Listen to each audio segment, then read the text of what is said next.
لیتا ہے تمہارے صبر کا امتحان، دعاؤں کا امتحان، توکل کا امتحان، تمہارے انتظار کا امتحان، برداشت کا امتحان، اور یہ امتحان سہنا مشکل بھی ہوتا ہے۔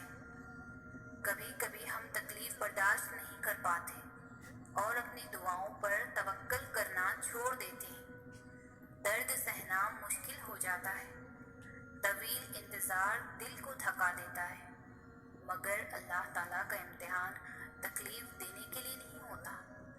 غور کرو تو پتہ چلے گا کہ جب تم اس امتحان میں نہیں تھے تب تم اللہ سے اتنا قریب نہیں تھے جتنا اس زر نے تمہیں اللہ کے مزید قریب کر دیا ہے۔ تم دیکھو گے کہ کیسے تمہاری دعاؤں میں خلوص بھر گیا ہے، بھروسہ آ گیا ہے۔ یہ امتحان تمہارے دل و دماغ پر پڑی درد کی اس دھن کو آہستہ آہستہ مٹا دے گا، اور شاید یہ راستہ ہو جو اللہ نے بنایا ہو تمہیں اپنے طرف لے کر آنے کا۔ اللہ دعاؤں کو تمہارے دل کا حصہ بنانے سے پہلے تمہارے نصیب کا حصہ بناتا ہے۔ تم سوچتے ہو کہ مقدر تو پہلے سے ہی لکھ دیا گیا ہے، تو پھر دعائیں کیا کر سکتی ہیں؟ لیکن کیا تم نے کبھی یہ نہیں سوچا کہ دعائیں بھی تو نصیب سے ہی ملتی ہیں؟ اگر نصیب مقرر ہے تو دعائیں بھی اسی نصیب میں مقرر کی گئی ہیں۔ وہ دعائیں جنہیں آج تمہاری زبان بار بار دہرا کر بھی تھکتی نہیں ہے، ان دعاؤں کو اللہ نے تمہارے لیے تب ہی چن لیا تھا جب وہ تمہارے علم میں بھی نہ تھی۔ اگر نصیب کا لکھا ہوا ہر حال میں ملنا لازم ہے تو پھر نصیب میں لکھی دعاؤں کا ملنا کیوں نہیں؟ جب مانگنے کی توفیق مل گئی ہے تو پھر اجر کی فکر کیسی؟ جب مانگی ہوئی چاہتوں میں دینے والے کی رضا شامل ہو تو معجزے خود ہی اپنا راستہ بنا لیتے ہیں اور تم تک پہنچ جاتے ہیں۔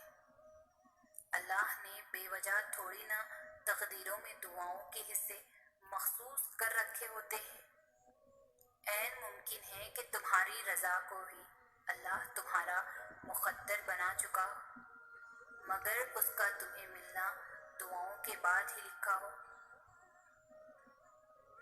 اللہ یقین اور آزمائش کے لیے بس اپنے خاص بندوں کو چنتا ہے، اور جنہیں چن لیتا ہے وہ اللہ کے انتخاب پر راضی ہو جاتے ہیں۔ پھر ہم ہر اس سانس پر یقین رکھتے ہیں جو اللہ نے ہمیں خود تک لے جانے کے لیے دی ہے۔ پھر ہم خود کو معاف کرنا سیکھ جاتے ہیں۔ پھر ہم اللہ کے فیصلوں میں اپنا سکون تلاش کر لیتے ہیں۔ اللہ تک ہم اچانک ہی نہیں پہنچ پاتے، بہت لمبا سفر طے کر کے اس تک رسائی ملتی ہے۔ جب ہمیں اڑان کا شوق ہوتا ہے تب وہ ہمیں منہ کے بل زمین پر گراتا ہے۔ پھر جب یقین کے پر زخمی ہو جاتے ہیں تو ان زخموں کو محبت کے ذریعے بھرنا سکھاتا ہے۔ کبھی اپنی رضا سے آزماتا ہے اور کبھی ہماری رضا عطا کر کے اپنی طرف لاتا ہے۔ وہ ہم سب کو مختلف ذریعوں سے پرکھتا ہے، آہستہ آہستہ ہمیں اپنی طرف کھینچتا ہے، پروں کو نئی پرواز سکھاتا ہے، پھر ایسی اڑان سے نوازتا ہے کہ سارا زمانہ دیکھتا رہ جاتا ہے۔ اس کے جواب میں بھی حکمت ہوتی ہے اور اس کی خاموشی میں بھی۔ تم سنا کرو دل لگا کر جو وہ تمہیں بتاتا ہے۔ اس دنیا میں حاصل لاحصل کچھ ہے ہی نہیں۔ اوپر والی ذات جب تک آپ کا ساتھ نہیں دیتی تب تک آپ بے بس، لاچار، مجبور محسوس کرتے ہیں۔ اللہ چاہے تو آپ کو سب مل سکتا ہے، اور اگر وہ چاہے تو آپ کچھ نہیں کر سکتے۔ خود کو اللہ کے سپرد کر دیں، پھر جو چیز آپ کو پسند ہے جس وقت آپ کو چاہیے آپ کی جھولی میں بغیر کہے ڈال دی جائے گی۔